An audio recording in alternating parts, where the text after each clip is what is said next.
Welcome to a new series of videos called Building the Shop. I'm going to cover a wide variety of material from the process of trying to put this new place together, and some tips that are going to help probably plenty of people that are either looking to do a garage space themselves or getting their own place like this. So let's get started.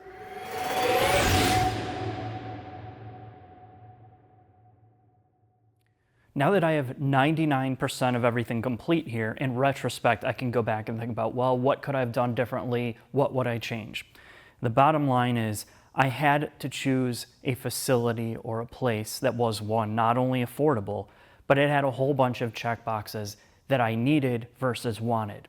So it depends on what you're doing. You may be different. I needed heating and air conditioning. I needed a high enough ceiling and space to put on a lift.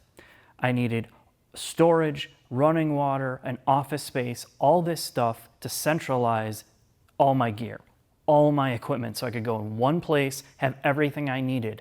I've been so tired of having things spread out all across the place, in a garage, in a bedroom, in a basement. It's just a nightmare. When you get everything organized, you can't believe how much more efficiently you can run to do everything. Not only that, use it as a video space for me.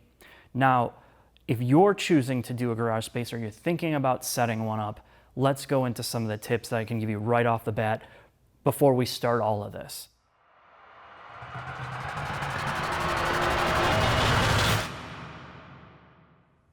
Now, the most obvious question is, how can I afford this? And for me personally, it's a simple answer. I have to work hard to do it. Nothing's been handed to me. So I go to my career job during the day, I leave there, come here, and film junks or whatever I'm making a video about, like this. So my days stretch from typically 8 to 10 hours all the way to 16 hours. And you don't mind it when you're productive and it's successful, or in here it's successful. So that's the first thing. So if you're looking to do a garage space, or you have a home that you're thinking about, well, you want to lift, you want to do this or that, let me take you through a couple things if you're thinking about doing it. The first mistake I made when I was younger was when I went to go buy a house, I looked all over the place, and one of my first things that I had to have was a 3-car garage. And most car people will totally get this. They want a big garage to do whatever. And in my area and a lot of areas, your problem with having a 3-car garage is it traps you into a bigger footprint of a home. You can't get a 1,000 square foot house with a 3-car garage unless it's ancient and it's detached. If you're getting a new house with a 3-car garage, it's usually 2,500 square feet or up, and your price goes way, way up as well.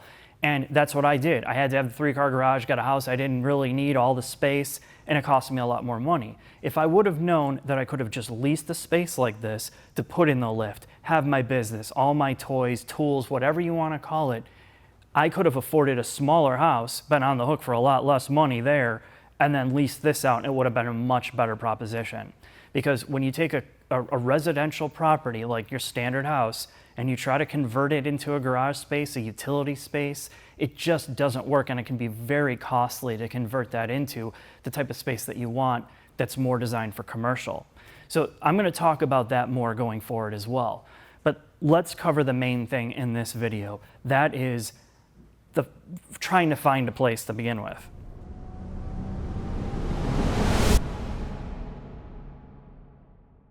All right, now that I learned my lesson, first thing was finding a space.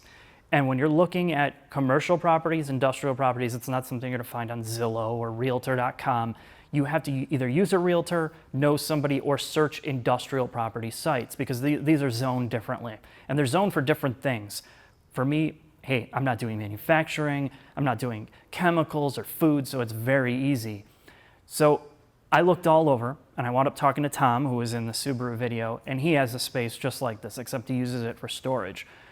I went and looked at a whole bunch of different ones, and when I found this, it had AC and heat. That was the main thing. And I'm like, God, this place looks like shit. I'm gonna have to put so much work into it.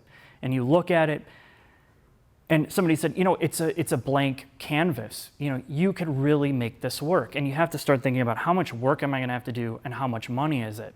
So looking at it, you can see here, dirty, dingy, hadn't been painted, floors were disgusting, bathroom gross, office horrible, but the fundamentals were strong. So if I was willing to put the work in, I could get it done. So as you can see, there's a lot of things that went into this. Paint, flooring, the lift, electrical, lighting, bathroom remodel, office setup, lighting in there, internet, pretty much all the little detail stuff that doesn't sound like a lot, but it adds up really quick, and you just have to know what you're gonna do. So in the next couple episodes, I'm gonna show you kind of the individual stuff that I put in here, why I did it that way, and then we'll take it from there. So I hope you enjoy this series, and I'll see you next time.